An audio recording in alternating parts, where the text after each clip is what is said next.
El Salmo 111 es un salmo que no tiene título y es uno de los salmos que podemos decir que son acrósticos. Cuando hablamos de acróstico implicaba que cada línea iba iniciando con una letra del alfabeto hebreo y así se iba llevando. Se cree que una de las intenciones, aparte del ámbito poético y lo técnico que implicaba hacer poesía así, se cree que también era para facilitar que nos lo pudiéramos aprender. Entonces, si tienes oportunidad de aprendértelo, no es un salmo largo y es un salmo que es muy funcional para estar, pues, recordándolo, trayéndolo a nuestra mente. También se piensa de este salmo que está conectado con el siguiente salmo, el Salmo 112, y que habla el Salmo 112 de la consecuencia de lo que predica el Salmo 111. Entonces, si tienes oportunidad en tu casa de leer el 112, ya que hoy no vamos a abundar mucho ahí, sería muy bueno.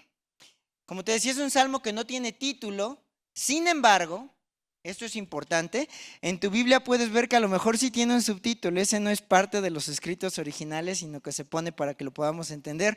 A lo mejor dice Dios cuida a su pueblo, a lo mejor en alguna otra Biblia dirá el salmo de las obras de Dios, las poderosas obras de Dios, o incluso puede decir la redención de Dios. ¿Por qué? Porque esto es de lo que trata. Y es un salmo que nos insiste muy pacientemente, muy constantemente, a que estemos al tanto de que Dios debe de ser reconocido por su pueblo. Si con algo te quedas de este salmo, mi hermano, es ese: Dios tiene que ser reconocido por su pueblo. Y también nos explica que solamente a través de conocer verdaderamente y al verdadero Dios es que vamos a poder alabarle en la eternidad. Porque si no, vamos a lo mejor a veces no tener ganas, a lo mejor vamos a estar confundidos, a lo mejor a veces no vamos a tener el ánimo para hacerlo, pero nos insta ese salmo al decirnos: solamente a través de conocer al verdadero Dios es que vas a poder alabarle como Él quiere. ¿Y cómo lo hace? A través de recordarnos poderosas obras del Señor y por consecuencia estimularnos a la alabanza de su gloria. Entonces, mi hermano, si el día de hoy en tu corazón no hay ganas de alabar, si de repente no entiendes el por qué lo hacemos, o ya te has frustrado o has perdido ese deleite en la alabanza del Señor, o incluso si tú dijeras, es que, como este dicho popular que decía, mis ganas rugen, pero mis fuerzas maullan, si ese es tu caso, este hermoso poema es para ti, mi hermano. Y vamos a comenzar a leerlo, vamos a leerlo completo y después vamos a ir desglosando. Si te das cuenta, antes de iniciar el acróstico, hay un aleluya importante. Ahorita vamos a hablar de ello. Versículo 1. Alabaré a Jehová con todo el corazón en la compañía y congregación de los rectos. Versículo 2.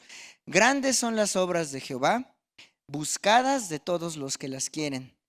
Gloria y hermosura es su obra, y su justicia permanece para siempre.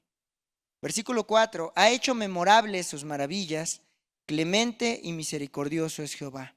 Ha dado alimento a los que le temen, y para siempre se acordará de su pacto. El poder de sus obras manifestó a su pueblo, dándole la heredad de las naciones. Versículo 7. Las obras de sus manos son verdad y juicio. Fieles son todos sus mandamientos, afirmados eternamente y para siempre, hechos en verdad y en rectitud. Redención enviado a su pueblo, y para siempre ha ordenado su pacto. Santo y temible es su nombre. El principio de la sabiduría es el temor de Jehová. Buen entendimiento tienen los que practican sus mandamientos, y su loor permanece para siempre. Como te comentaba, mi hermano, puedes darte cuenta inmediatamente que es un salmo que repite muy constantemente que le debemos de alabar, y que le debemos de alabar por sus maravillas, por sus obras. Vemos varias veces la palabra obras, pero entonces vamos a regresarnos al versículo primero. Como te decía antes de iniciar, hay un aleluya. Ese aleluya es previo al acróstico, y es como si el salmista nos dijera: te voy a presentar una tesis del por qué tenemos que alabar las obras del Señor y el por qué tenemos que dar alabanza al Señor, cómo lo tenemos que hacer, el por qué, cuál es el beneficio de ello. Pero antes quiero dejar una aclaración importante, una declaración que es que el Señor ha de ser alabado. Puede entonces que hagamos caso a la tesis del salmista, puede que no le hagamos caso, puede que tú no seas partícipe, pero otro hermano sí, lo que sea. Sin embargo, es como si el salmista nos dijera: permíteme simplemente declarar la alabanza que el Señor merece y que va a tener. O sea, independientemente de que seamos partícipes de esta alabanza, el Señor va a tener esa alabanza. Para continuar después con una declaración personal. Primero, a lo mejor en un término de decir, pues el Señor debe ser alabado, su creación le alaba, como decíamos en la oración, todo lo que respire que alabe al Señor. Pero ahora voy en lo personal, decía el salmista: alabaré a Jehová con todo el corazón. ¿Y qué implica con todo el corazón? Implica que mi alabanza no se va a retener nada, que yo no me voy a guardar nada, que no va a haber una sola parte de mi corazón que no esté dada delante del Señor. Nuevamente, no ha todavía planteado la tesis, no ha planteado el por qué, no ha planteado el cómo, el para qué, pero nos está anticipando. No a medias tintas, no voy a intentar separar lo secular de lo divino, no voy a marcar una distinción, sino que íntegramente y totalmente todo mi corazón va para adentro en la alabanza del Señor. No quiere empatar al mundo con Dios, no quiere el salmista tampoco decir voy a alabar al Señor. No empieza diciendo voy a alabar al Señor porque ha hecho esto. Empieza diciendo voy a alabar al Señor con todo mi corazón. Incluso una decisión antes de hacer el llamado a los demás hermanos. Hermanos, no sé si lo vayan a hacer en la congregación de los rectos. No sé si lo vayan a hacer. Pero les aviso que yo voy a alabar al Señor con todo mi corazón. Entonces, es increíble cómo desde el inicio se plantea esta premisa. Y es la premisa con la que parte en los siguientes 10 versículos. Voy a alabar al Señor y lo voy a hacer con todo. ¿Por qué? Porque Él es digno de alabanza. Tan simple como eso. Continúa después anticipándose con esta idea antes de que nos vamos a pasar a la congregación de los rectos.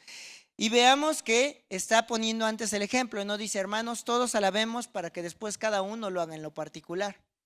Sino que antes de decir la manera en la que tenemos que alabar, el salmista está diciendo que Él lo va a hacer. Después, recordemos lo que nos decía Pablo a Timoteo cuando le hablaba en la primera carta y le decía: Timoteo, para que todas estas batallas a las que te vas a encontrar, para que todas estas dificultades que vas a ver, para que todo esto que va a ser difícil sea funcional con el poder del Espíritu, sé ejemplo de los creyentes. Pablo le dice a Timoteo: sé ejemplo en palabras, sé ejemplo en conducta, sé ejemplo en amor, en espíritu, en fe, en pureza. Traduciéndolo estos días sería en tu familia, en la alabanza, en la iglesia, en el trabajo, en todo. Porque tenemos ya que quitarnos de la iglesia esa idea de que hay una parte secular de nuestra vida y una parte que es cristiana. Entonces, empieza el salmista con el ejemplo de: yo no sé si me van a hacer caso con lo que voy a decir, pero yo voy a alabar al Señor con todo mi corazón. Continúa el versículo 1 y nos dice: en la compañía y en la congregación de los rectos. Entonces ya no solo se queda en alabar al Señor con todo tu corazón y decir, pues tú cómo vas a saber si lo alabo si no estás conmigo todo el tiempo, sino que aquí ya se nos está haciendo un llamado a hacerlo públicamente. Es como la canción muy famosa que nos enseñaban en la escuela dominical que decía: yo le alabo de corazón, yo le alabo con mi voz. Entonces es importante lo que nos dice aquí el salmista, que se haga de manera pública. Ahora nos dice públicamente cómo. Nos menciona dos términos: compañía y congregación. Compañía es el vocablo sod. El vocablo sod habla como de una intimidad, de una cercanía, de estar con los que más confianza. A lo mejor aquí podríamos hablar de nuestras relaciones más íntimas, de nuestras comidas en casa. Podríamos hablar de nuestros grupos pequeños, los que están en algún discipulado, ese puede ser considerado un grupo pequeño, o nuestras relaciones maritales. La alabanza del Señor tiene que ser desde esos grupos pequeños que son un sod, en compañía, o también congregación, que es el término edad, que implica a lo mejor ya más la idea que tenemos como congregacional. la iglesia del sur, las iglesias del sur, Cuapa, Nesa, pero también quizás Vida Nueva para el Mundo en todas sus iglesias, a llegar hasta lo último, la iglesia universal. Entonces, cuando el salmista está diciendo, lo voy a alabar en la compañía, pero también en la congregación de los rectos, involucra toda relación o toda interacción que nosotros tengamos. Involucra desde lo más íntimo, que podría ser antes de dormir, que es lo último que hablo con mi esposo o con mi esposa, hasta lo más público, que sería todas las interacciones que tengo, porque dije, voy a alabarlo con todo mi corazón. Entonces continúa hablando el salmista en el versículo 2 y nos dice que, vamos a leer el 2 y el 3, el 2 nos dice, grandes son las obras de Jehová. Se pasa de decir que lo tenemos que alabar independientemente de que los demás no lo hagan, que lo tenemos que alabar con todo nuestro corazón, que lo tenemos que hacer públicamente y que lo tenemos que hacer con nuestra compañía y con nuestras congregaciones, a decirnos en el versículo 2, grandes son las obras de Jehová y son buscadas de todos los que las quieren. Versículo 3, gloria y hermosura es su obra y su justicia permanece para siempre. Muchas veces hemos dicho, hermanos, que Dios tiene que ser alabado primeramente por quien es, y eso es algo que tenemos que tener presente en todo momento. El Señor, aunque no hubiera hecho su obra redentora, tendría que ser alabado. Sin embargo, hay reconocimiento en estas obras grandiosas y poderosas del Señor. Debe ser alabado primeramente por quien es, pero también todo lo que ha hecho es digno de alabanza. Por eso es que en este momento en el que nos está hablando de las obras poderosas, también nos está diciendo, pues lo alabamos por todas estas cosas que está haciendo.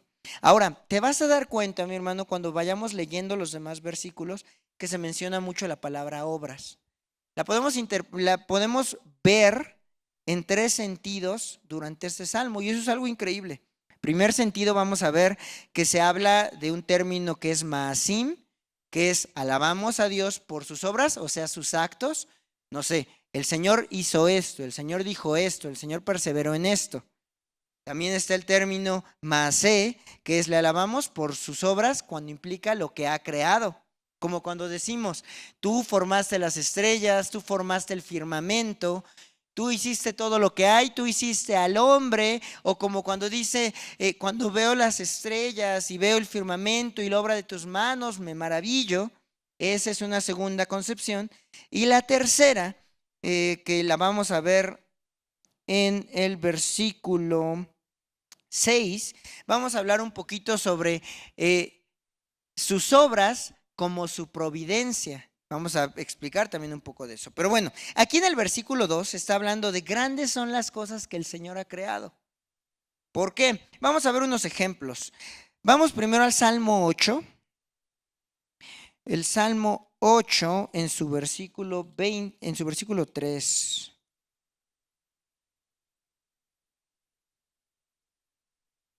Salmo 8, versículo 3 es lo que mencionábamos. Cuando veo tus cielos, obra de tus dedos, la luna y las estrellas que tú formaste, versículo 4, digo, ¿qué es el hombre para que tengas de él memoria y el hijo del hombre para que lo visites? Aquí está utilizando obras como el tema de la creación. Y ahora vamos al Salmo 19, igualmente ahí en el libro de los Salmos, capítulo 19. En su versículo 1, nos dice así el rey David, en el 19:1, los cielos cuentan la gloria de Dios y el firmamento anuncia la obra de sus manos. Nuevamente ahí nos está hablando sobre, en términos de lo que el Señor ha creado, en términos creacionales. Vámonos ahora hacia el otro lado, al Salmo 102, versículo 25.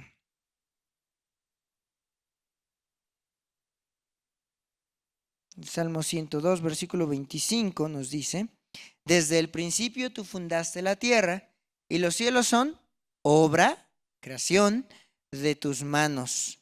Vamos a leer el 26 solo para darnos idea del contexto en el que lo está diciendo el salmista. Ellos perecerán, mas tú permanecerás. ¿Qué podemos ver en todos estos pasajes que vamos leyendo? Hay un sentido de contemplación, hay un sentido de verdad. detenerse a ver lo que ha hecho el Señor. Eso es lo primero. Segundo, vemos un sentido de adoración de las obras del Señor, de lo que ha hecho el Señor, lo que ha creado, pero también un sentido de asombro. Preguntaba el salmista en el 8:3, decía, es que ¿quién es el hombre para que te acuerdes de él? Ahorita lo leíamos en el 102, todo pasará, pero tú permanecerás. Todo esto, todo este asombro, todo este contemplar, toda esta adoración va guiada en un sentido de alabanza. Señor, es increíble lo que hiciste. Me paro y contemplo lo que hiciste y no puedo con el asombro porque eres grande. Decía Spurgeon, hablando justamente sobre este versículo 2 y 3. En diseño, lo que hace el Señor es único. En tamaño es grande. En número es innumerable. En excelencia es perfecto. Todas las obras del Señor son grandes, incluso las pequeñas cosas que Él hace son grandiosas. Y después nos dice en el versículo 2, buscadas de todos los que las tienen, de todos los que las quieren, de todos los que las buscan. Y vamos a leer este mismo verso en NBI. ¿Me apoyan con NBI? El verso 2.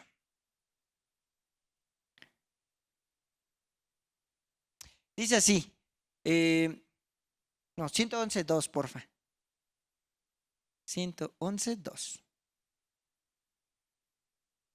Grandes son las obras del Señor, estudiadas por los que en ellas se deleitan. Si vemos el contraste ya con la Reina Valera, ya tiene un poquito más de sentido. Buscadas de todos los que las quieren, estudiadas por los que en ellas se deleitan. Y vamos ahora a leerlo en NTV, nada más para tener una tercera referencia.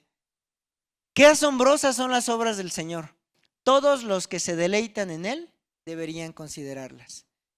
En la primera, en la Reina Valera nos dice buscadas por quienes las quieren. En la NBI nos dice que son dignas de estudio. En la NTV nos dice deberían de considerarse. La grandeza del Señor de verdad está invitando a un estudio profundo, dándonos la idea de si quieres conocer las grandes obras del Señor, pues debes de meterte a estudiarlas. Tu estudio debe de ser profundo. Mientras más contemples, porque recordemos que estaba hablando en un sentido de contemplación, mientras más contemples las obras del Señor, más cosas vas a observar, más te va a ser iluminado de su palabra, más vamos a alcanzar a ver de lo que el Señor quiere mostrarnos.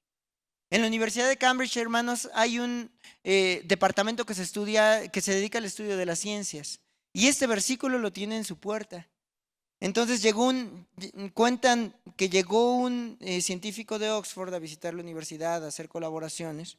Y dice que cuando la vio, quedó maravillado y decía, es que son bienaventurados los que pueden pasar esta puerta, pero que lo puedan hacer con humildad y que lo puedan hacer con diligencia, que lo puedan hacer con fe y con devoción, conscientes de que vienen a un departamento de ciencias a conocer el porqué de muchas cosas y que se deleitan en ellas porque a ellos se les va a abrir la puerta de la verdadera ciencia. Van a comprender los misterios de la creación, decía este científico de Oxford llamado Horn. Van a conocer la providencia, pero también van a conocer la redención del Señor. Y los que así busquen van a encontrar la sabiduría. Ahora, les decía, mis hermanos, que este término de obras, que lo vemos aquí en la versión 60 mencionando varias veces, tiene 3 acepciones. La tercera de ella es el término poal del diccionario Strong y tiene que ver con la providencia del Señor. Ahora, hablamos mucho de providencia del Señor, pero en realidad este es un término más teológico que bíblico. O sea, nos vamos a frustrar si de repente lo buscamos y vemos que no encontramos como tal el término en la palabra. Sin embargo, se ha usado para dar a entender el cómo opera el Señor en este mundo. Entendemos nosotros la providencia como la preservación y el gobierno que el Señor tiene sobre todo. En 3 sentidos. Primero, que el Señor es el que preserva, es decir, es el que sustenta todas las condiciones que tenemos para vivir. Tenemos aire, tenemos oxígeno, hay reglas que permiten que podamos existir. 2, la cooperación de cómo el Señor obra y el hombre en su libertad también obra para que se cumplan todos los propósitos del Señor. Y 3, el gobierno que el Señor tiene sobre todas sus criaturas. Lo que aquí estamos viendo en el versículo 3 de gloria y hermosura es su obra, lo podríamos interpretar como gloria y hermosura es su providencia. Todo lo que el Señor está haciendo para sustentarnos es perfecto. Y es el mismo vocablo que se usa en Deuteronomio cuando se habla de que el Señor sustentó al pueblo de Israel. Les decían así tal cual, cuya obra es perfecta, y hace referencia a lo mismo. Es un llamado a entender que el Señor tiene la habilidad de planear el futuro y también la habilidad de que las cosas ocurran exactamente como Él dijo que iban a ocurrir. Eso es lo que nosotros conocemos como providencia del Señor. Y es a lo que aquí el versículo 3 se está refiriendo. Gloria y hermosura es la providencia del Señor y por eso es que habla de justicia. Porque el Señor va moviendo todas las cosas conforme a sus propósitos para que sean realizadas conforme Él dijo que iban a ocurrir. Entonces ahí avanzamos un poquito más en el entendimiento de qué tan amplias son las obras del Señor. Y ya una vez que se nos dijo primero la declaración y la necesidad de alabar al Señor. Voy a alabar al Señor. Aleluya. Y después lo voy a hacer con todo mi corazón. Y lo voy a hacer en la compañía y en la congregación de los rectos. Y después de eso se nos dice porque las obras del Señor son grandes. Lo creado, lo que el Señor ha dicho, lo que ha hecho. Y ahora estamos hablando de todo lo que el Señor está haciendo para que sus propósitos se cumplan. Sin embargo, avanzamos a los siguientes versículos 4 al 6. El versículo 4 nos dice: ha hecho memorables sus maravillas, clemente y misericordioso es Jehová. El versículo 5: ha dado alimento a los que le temen, para siempre se acordará de su pacto.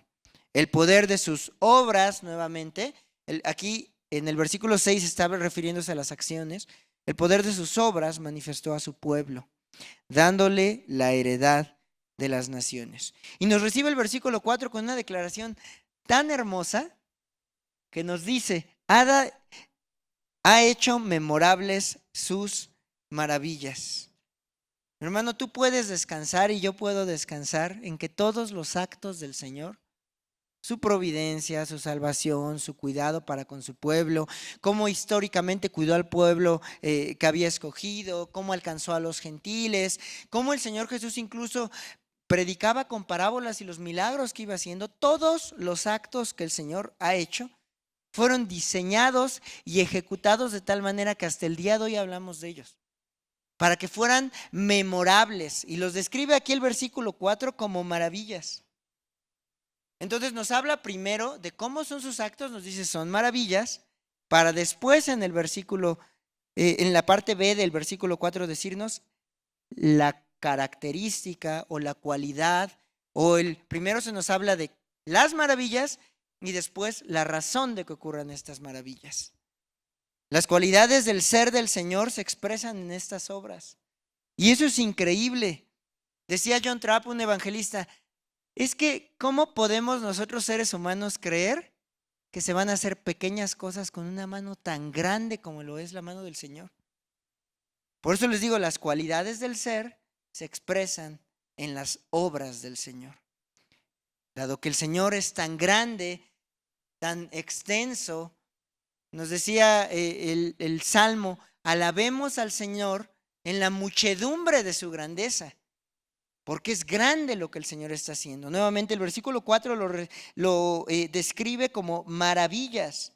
Sus obras son maravillas y están hechas para ser recordadas. Sin embargo, sorprende una vez más la grandeza de los actos del Señor, porque imagínate, vamos a ver un ejemplo. ¿Alguna vez seguramente has escuchado que alguien se acerca a ti y te dice: oye, ¿qué crees? Espero que nadie aquí Julián, espero que nadie se llame Julián, pero oye, ¿qué crees que hizo ahora Julián? No me digas, ya me imagino qué es lo que va a decir. O que de repente dicen: oye, ¿qué crees que Paco hizo tal cosa? No me sorprende. De por sí él es rencoroso, de por sí él actúa de esa manera, de por sí él es envidioso, de por sí habla sin pensar. Es muy fácil de repente llegar a conocer a las personas. Es muy fácil que cada uno de nosotros pueda emitir juicios sencillos, a lo mejor correctos o equívocos. Sin embargo, sí puedes llegar a decir: ya me lo esperaba y no me sorprende. Pero con el Señor ocurre algo completamente distinto. Nos dice la palabra que el Señor es grandioso, nos dice que es misericordioso, nos dice que es justo, nos dice que es santo, nos dice muchas cualidades que tiene el Señor. Sin embargo, tú cuando te dicen el Señor va a obrar, tú te imaginas que el Señor va a obrar y ya sabes que te va a sorprender, pero no vas a poder negarme, mi hermano, que es tan grande el Señor que cuando ocurra aquello que el Señor había dicho, aún así nos sorprendemos. O sea, no es como con las personas que puedes decir, me lo esperaba y ya no me sorprende, sino con el Señor puedes decir, me lo esperaba, pero aún así es sorprendente. Por eso al redactar esto se dice, sus maravillas son memorables. Es algo increíble, es algo que sorprende y que está hecho para que lo recordemos. Ahora, se nos dice en el versículo 5, ha dado alimento a los que le temen. ¿Nunca te ha parecido, mi hermano, extraño, pero nuevamente sorprendente cómo esta premisa la vemos reflejada una y otra vez en nuestras vidas? ¿Cómo es que el rey David llega a esta conclusión? De hecho, en el Salmo 37 lo decía así el rey David, joven fui y he envejecido y no he visto justo desamparado ni su descendencia que mendigue pan. Deuteronomio 8 igual nos da una muestra de esto en cuanto vemos que milagrosamente en el desierto se alimentó al pueblo con un alimento que no conocían.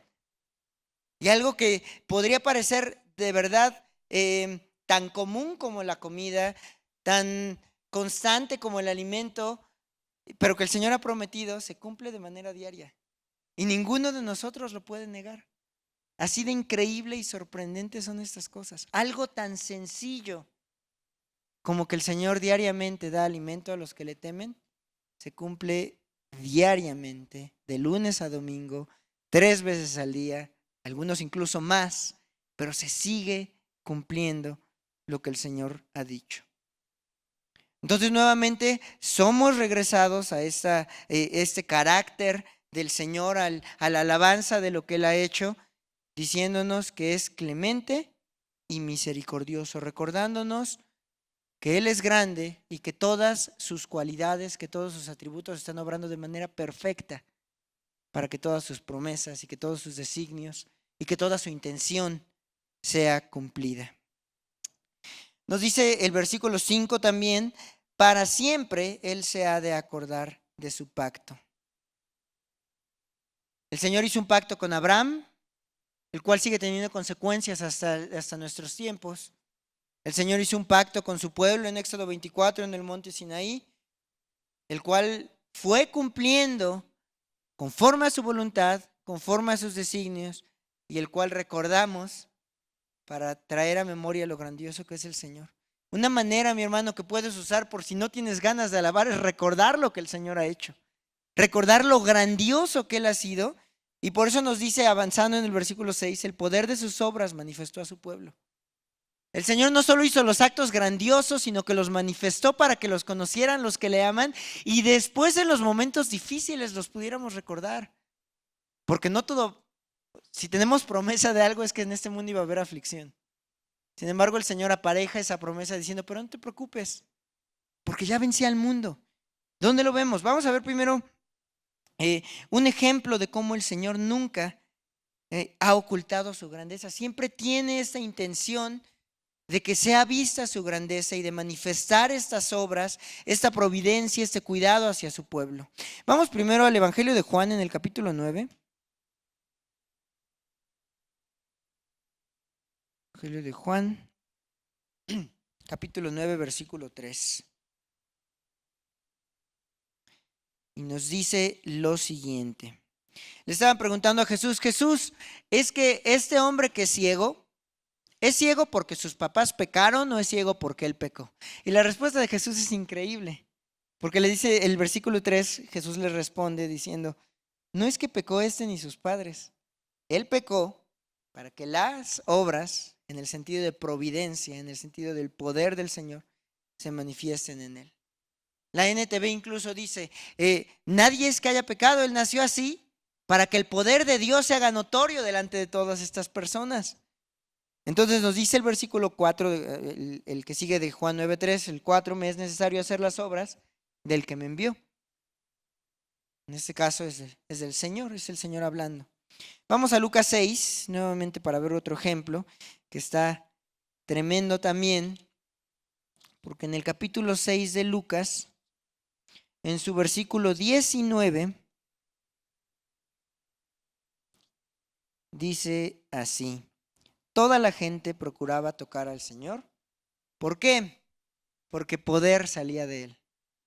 Así de grande y así de manifiesto al pueblo estaba haciendo el poder y la grandeza del Señor. Estaba saliendo poder del Señor. Vemos incluso más adelante en este mismo evangelio que lo toca en el borde de su manto y poder sale del Señor. Pero vamos a incluso leer un lugar donde es más explícito, en el Salmo 77. En el Salmo 77, y vamos a leer 10 versículos. Vamos a leerlos de volada. Dice así: dije, habla el salmista, enfermedad mía es esta. Hay una condición. Enfermedad mía es esta, está diciendo. Previamente está él pensando que el Señor se olvidó de él. Previamente está pensando todas las cosas están terribles, no sé qué hacer, no puedo encontrar dentro de mí esa fuerza para alabar al Señor, no encuentro esperanza, pienso que se ha acabado la promesa del Señor, pienso que la misericordia del Señor ya no está obrando en mi vida. Y de repente dice en el versículo 10, y vamos a leer hasta el 20, dije, enfermedad mía es esta. ¿Qué va a hacer entonces el salmista? Traeré pues a la memoria los años de la diestra del Altísimo. Me acordaré de las obras del Señor. Sí, haré yo memoria de sus maravillas antiguas. Meditaré en todas sus obras. Por eso ayuda para alabar al Señor, acordarnos de lo que Él ha hecho. Continúa, hablaré. Entonces no es solo para mí. Hablaré públicamente en la compañía y en la congregación de los rectos. Hablaré de los hechos. Oh Dios, santo es tu camino. Y comienza la alabanza del Señor de recordar lo que el Señor ha hecho en el pasado. ¿Quién es Dios? ¿Qué Dios es grande como nuestro Dios? Tú eres el Dios que hace maravillas. Hiciste notorio en los pueblos de tu poder, nuevamente la notoriedad, el comunicar, el no evitar que se conozca sobre la grandeza del Señor.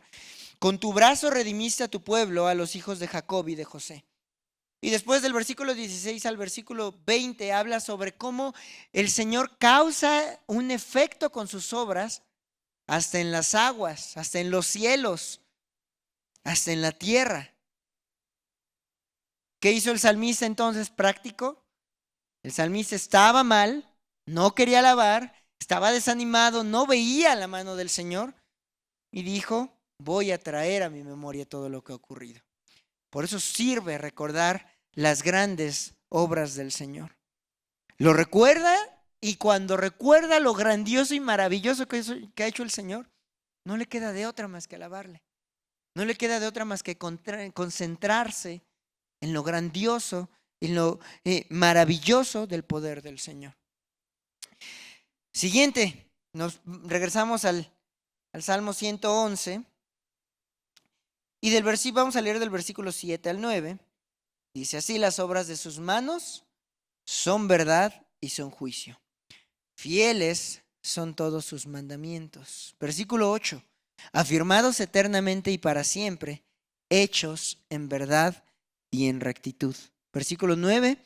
Redención enviado a su pueblo, para siempre ha ordenado su pacto.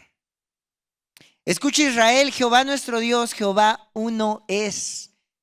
Decía Deuteronomio 6:4, para que el pueblo tuviera certeza de que palabras como las que escuchamos aquí en los versículos 7, 8 y 9, ¿qué vemos? Verdad, fidelidad, eternamente, son guardados para siempre, son hechos en verdad, son rectitud, hay redención, hay un pacto. Nos dice el versículo 9 al final, santo y temible es su nombre, nos habla sobre quién es el Señor. Y nos regresa a acordarnos que Dios es.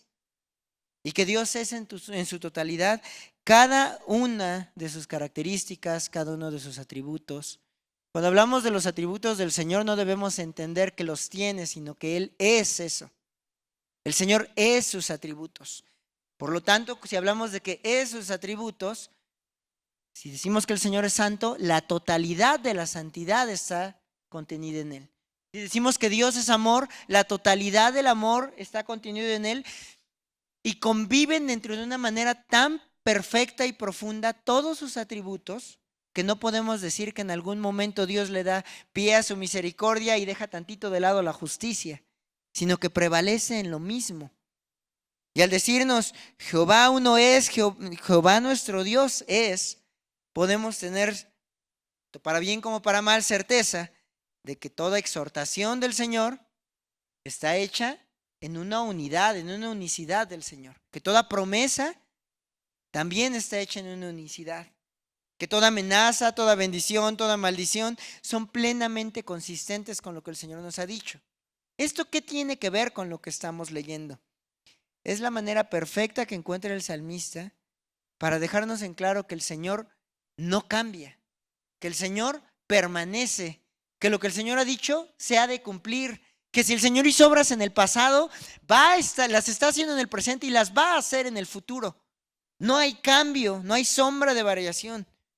Dios no es voluble, Dios no se mueve en función de lo que hagamos. Ay, me la jugaron chueco, pero bueno, voy a moverme por el otro lado. Todo obedece a los principios y a las intenciones de nuestro Dios.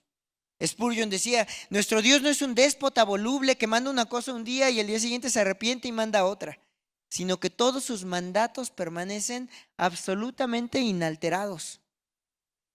Mientras que la necesidad de ellos se va haciendo incuestionable para nosotros y su excelencia es probada permanentemente y la recompensa es eternamente segura. Va a llegar si el Señor ha dicho que algo va a ocurrir. Es por eso que cada vez el mundo se va dando más cuenta de cuán necesaria es esta palabra y cuán infalible es. Porque cuando algo cambia y cuando de repente a lo mejor tú, mi hermano, puedes cambiar y pensabas de una manera y luego pensabas otra y primero estabas enojado pero después te arrepentiste y después dijiste, bueno, ya voy a perdonar. O de repente dijiste, es que es mi mejor amigo y una semana después ya era tu peor enemigo. Eso es cambiar. Ahora, si estamos hablando de las obras del Señor, el conocer que el Señor no cambia debería de darnos la seguridad suficiente para que, así como lo decía el salmista, traigo a mi memoria las maravillas del Señor y comienzo a alabar al Señor. Porque no hay otra cosa que podamos hacer delante de Él. Y también es importante que pensemos en una de las palabritas que mencionábamos. En el versículo 9 dice, redención ha enviado a su pueblo. Esta palabra es quizás el centro de todo lo que vamos a leer en el Evangelio, en toda la palabra del Señor, la redención que el Señor hizo. Y muchas veces lo hemos explicado, pero es necesario que nos recordemos constantemente esa escena de un mercado de esclavos, donde llega un comprador y dice, voy a comprarlo a él, ¿cuál es el precio? Está pagado, es mío. Eso es la redención. En nuestro caso, la redención arregla el problema de la esclavitud que teníamos. A veces dice la esclavitud a Satanás, la esclavitud al mundo. La esclavitud era el pecado. Teníamos una esclavitud al pecado. De eso era de lo que éramos esclavos y de lo que el Señor nos tenía que redimir. Entonces nos redime el Señor y es por eso que podemos llamarnos hijos de Dios. Entonces, pensando en estas verdades que nos dicen el versículo 7, 8 y 9, cuando nos habla que las obras de sus manos son verdad y que hay justicia en ellos, cuando nos dice que los mandamientos del Señor son fieles, cuando nos dice que están afirmados eternamente y para siempre y que son hechos en rectitud, cuando dice que hay redención para su pueblo y que hasta nos habla aquí de lo que el Señor vino a hacer con nuestras vidas, ¿te imaginas la seguridad de vivir con esas verdades? Es entonces que cuando pecamos, ya no sentimos que ya lo perdimos todo, sino que decimos, hay verdades aquí que me dicen cómo obra el Señor. Hay verdades aquí que me dicen que ya fui redimido. Cuando tengo miedo, recurro a la palabra porque digo, hay verdades aquí que me hablan de su cuidado y su fidelidad. Cuando hablamos de sentir la muerte, como lo decía el Salmo 77, puedo decir, pero hay alguien que por más cerca que estuve de la muerte, permanecía fiel con respecto a su afirmación, a sus hechos en rectitud y respecto a un pacto que el Señor había hecho. Cuando pensamos que Dios ya no nos quiere o que somos indignos o que nos retiró su misericordia, podemos nuevamente volver a Él. Eso es lo que hace la redención en nuestras vidas. Un poeta cristiano llamado Isaac Saunders decía, pensando en la palabra de la redención del Señor, hay alturas en ella que no pueden ser escaladas. Es muy alto para que lo podamos entender. Hay profundidades que no pueden ser sondeadas. Hay cosas tan profundas que tampoco vamos a entender. Nunca has tomado las alas del alba y llegado a las partes más distantes de la tierra para medir su longitud y anchura. Porque así es la redención del Señor. Llévala entonces como un sello en tu brazo, como un anillo en tu diestra, que te lo recuerdes siempre, porque Jesús es el autor de la redención. Estímala como una piedra preciosa. Está parafraseando versos bíblicos diciéndonos, estímala como una piedra preciosa, más preciosa que los rubíes, que exprese nuestras mejores esperanzas mientras vivimos y que se halle en nuestros labios temblorosos en el momento de la disolución, porque constituirá el coro del cántico de los redimidos para toda la eternidad. Esta palabra redención, mis hermanos, es lo que vamos a estar alabando al Señor, porque eso es lo que nos va a tener delante de su presencia. El saber que hubo una redención, que hubo una fidelidad a los pactos, que hubo una constante en sus obras y hubo una realidad de lo que Él dijo que iba a hacer y se hizo. Por lo tanto, debería de permanecer constantemente en nuestra mente.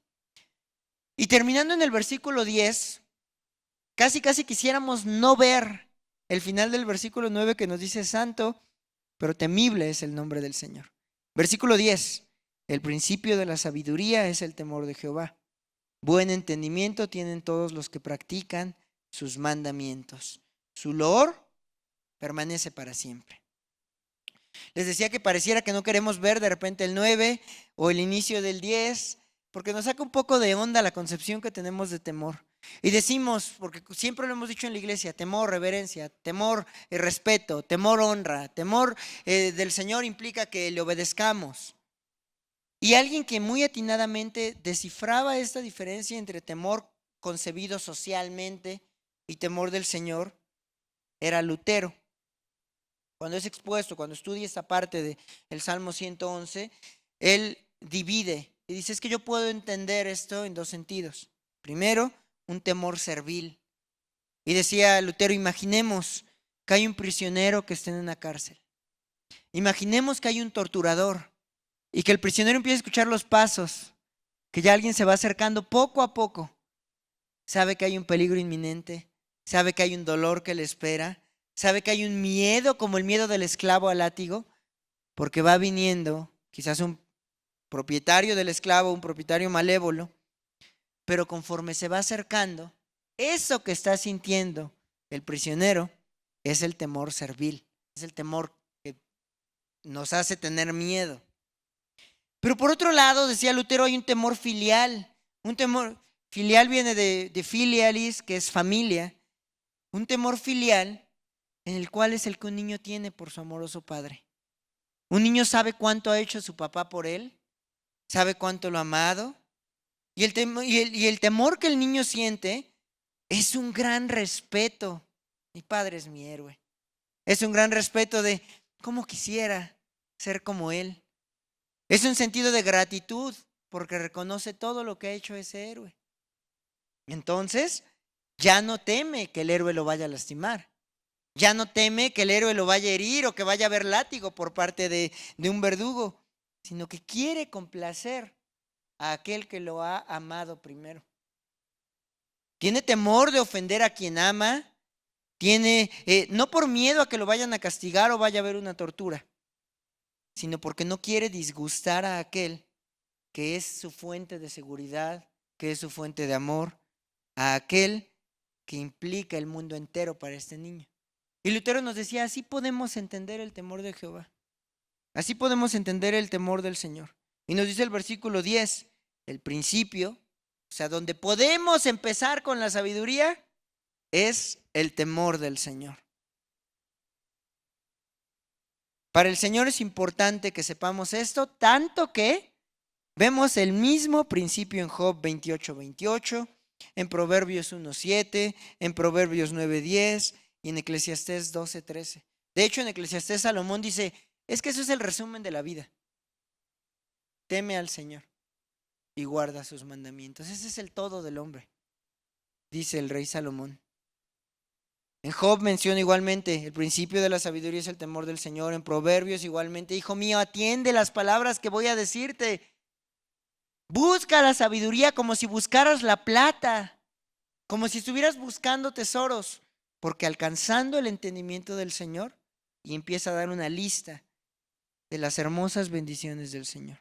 Esta actitud, mi hermano, como la describíamos, de un niño amoroso hacia su amoroso padre, es la actitud que tendría que tener la criatura hacia el Creador. Es la actitud que nosotros tendríamos que tener con el Señor. De decir, no estoy obrando por miedo a que me castigues. Señor, no estoy actuando por miedo a la tortura o al látigo, sino que he alcanzado a ver el amor que has tenido por mí. He alcanzado a ver el cuidado. He alcanzado a ver la seguridad que tengo cuando estoy bajo tu manto. Que no te quiero defraudar. Que eres mi sueño, que eres a quien admiro, que eres a quien volteo a ver. Hay respeto, Señor. Hay una reverencia. Hay un asombro por tus obras poderosas. Y por eso, así como decía el versículo 1, voy a alabar a Jehová con todo mi corazón. Por eso establezco antes lo que voy a hacer, porque hay una premisa que dice: el Señor tiene que ser alabado, el Señor va a ser alabado. Yo quiero ser parte de eso. En resumidas cuentas, el versículo 10 nos dice: no hay sabiduría, porque nos dice que el principio de la sabiduría es el temor a Dios. No hay sabiduría sin temor de Dios, pero tampoco hay temor de Dios sin conocer quién es Dios. De ahí la importancia de conocer sus obras. Por eso decía al inicio, mi hermano, si no sentimos ganas de alabar, algo está pasando con nosotros. A lo mejor se nos está olvidando algo. A lo mejor no estamos regresando una y otra vez a su palabra para recordar lo que hizo. A lo mejor no estamos dándole el valor, a lo mejor no nos estamos maravillando de lo que la palabra dice que es maravilloso. Y eso es peligroso. No maravillarnos de lo que la misma palabra dice que es maravilloso. Pensar que son historias lo que el Señor hizo con el pueblo de Israel, que son fábulas. Pensar que las promesas que hemos visto diariamente en nuestra vida no son realidad. ¿O por qué no nos asombramos? Porque del conocer quién es Dios, nadie puede conocer verdaderamente al Señor y no asombrarse. Decía el rey David, es que es tan alto que no lo entiendo, es tan profundo como los granos de arena que no puedo, ni siquiera mi pensamiento no da. Decía, lo resumo en que despierto y estás conmigo otra vez. El fin de todo discurso es este, decía el rey Salomón: teme a Dios y guarda sus mandamientos, porque eso es el todo del hombre. Salomón lo decía también en el libro de los Proverbios, capítulo 2. Hijo mío, si escuchas las palabras del Señor, si lo buscas como a plata, como a tesoros, vas a entender que es el temor de Jehová. Y vas a entender que solamente de su boca vienen el conocimiento y la sabiduría. Y cuando la sabiduría entra a tu corazón, decía el rey Salomón, todo va a cambiar. Y lo vamos a ver en nuestra vida también. Cuando hay un verdadero temor del Señor, cuando sea la sabiduría el principio de lo que vemos y amamos del Señor, nuestra alabanza va a cambiar, nuestra manera de relacionarnos en compañía, en congregación, va a cambiar. Nuestra manera de entender al mundo también va a cambiar y va a obrar un contentamiento en nuestro ser. Nuestra manera de ver lo creado y de verdad detenernos, como decía el salmista, me paro y contemplo lo maravilloso de tus obras. Y vamos a entender el por qué se decía que las cosas invisibles se hacen claramente visibles a través de todo lo creado. Va a haber admiración, va a haber un deseo de alabar verdaderamente al Señor. Se va a desarrollar este temor mientras más cercanos estemos con Él, porque vamos a conocer a quién queremos agradar y lo que le agrada a quien queremos agradar. Va a haber paz respecto al porvenir, va a haber contentamiento con nuestra situación actual y va a haber un deseo de llegar mejor delante de la presencia del Señor. Por eso esa es la carrera que estamos llevando en esta tierra. Que por la obra redentora de Cristo en la cruz, es que nosotros estamos siendo formados para una eternidad en la que le digamos, fue por esa redención, Señor. Vamos a orar, hermanos. Amado Dios, Tu palabra es clara, Señor. Y tu palabra es efectiva para instruir, Señor, para exhortar, para hacernos conocer tu justicia, también para animarnos, Señor, y consolarnos. Dice tu palabra que este libro, Señor, es más cortante que una espada de doble filo y que llega hasta lo más profundo de nuestro corazón. Cada pensamiento, cada deseo, cada idea, cada palabra que nosotros podamos pronunciar o pensar, Señor, es tocada y conocida por tu palabra, Señor. Deja en expuesto el sentir de los corazones. Señor, gracias. Porque si bien esto podría resultar una razón para tener miedo, hoy es una razón de saber que hubo una redención, Señor. Hubo una redención que nos hizo libres del pecado. Hubieron obras grandiosas que podemos recordar ante nuestra duda, ante nuestra debilidad, ante nuestra pecaminosidad. Y podemos decir, voy a alabar al Señor con todo mi corazón por lo que ha hecho, por quien es, porque no me dejó, porque ha sido fiel a su palabra. Y recordar en estas obras, Señor, que tú has cumplido tu pacto. Señor, si alguien quiere agradarte, debe conocerte. Si alguien quiere parecerse a ti, Señor, debe conocerte. Si alguien quiere obrar para tu reino, tiene que saber qué es lo que deseas y cómo es que tú lo pensaste. Porque así obra tu providencia, Señor. Tus hijos siendo utilizados para que cumplas tus propósitos. Señor, el día de hoy no solo pedimos por la guía de tu Espíritu. Señor, pedimos que diariamente aumente nuestro temor de Jehová. Que diariamente podamos decir, Señor, aumenta el temor que tengo de ti. Aumenta mi deseo de agradarte, aumenta mi respeto hacia ti, aumenta mi reverencia, aumenta mis ganas de conocerte. Señor, que nuestra vida sea grata y que sea un deleite delante de tus ojos por consecuencia. Señor, conscientes de qué es lo que deseas, conscientes de qué es lo que te agrada. Conscientes de lo que ya has hecho en el pasado y que lo podemos repetir y hablarlo con lo que nos rodea y hablarlo con los que nos aman y con los que amamos, para que más y más personas puedan conocer al Dios verdadero. Señor, mientras más entendamos quién eres, vamos a crecer en sabiduría y seremos santificados, Dios. Seremos santificados por esta hermosa obra que hiciste. Seremos santificados, Señor, porque ya tú lo has prometido que así será. Y llegaremos delante de tu presencia en el día de Jesucristo. Y dirás, buen siervo y fiel. Porque el principio de esta sabiduría, Señor, el principio de conocerte, el principio de entrar en el gozo de nuestro Señor, es temer a nuestro Señor. Señor, te damos gracias porque incluso en los momentos que nosotros no lo queramos ver o entender, tú sigues obrando y te pedimos que obres en nuestro corazón para que podamos decidir alabarte independientemente de lo que esté ocurriendo, Señor, y reconocer y recordar que hay un Dios que hace poderosas obras y que esas poderosas obras nos indican, Señor, que eres sorprendente, que eres santo, que eres justo, que eres misericordioso y que estás trabajando en cada uno de nosotros. Te damos gracias, bendito Dios, y te pedimos que este proceso de santificación, Señor, en el cual obras sinérgicamente, en el cual, Señor, nos vas dando convicción de pecado, en el cual nos vas haciendo ver tus deseos y en el cual cada vez nos vamos acercando más a esa altura del varón perfecto, pueda completar, Señor. Es el día en el que nos encontremos cara a cara contigo.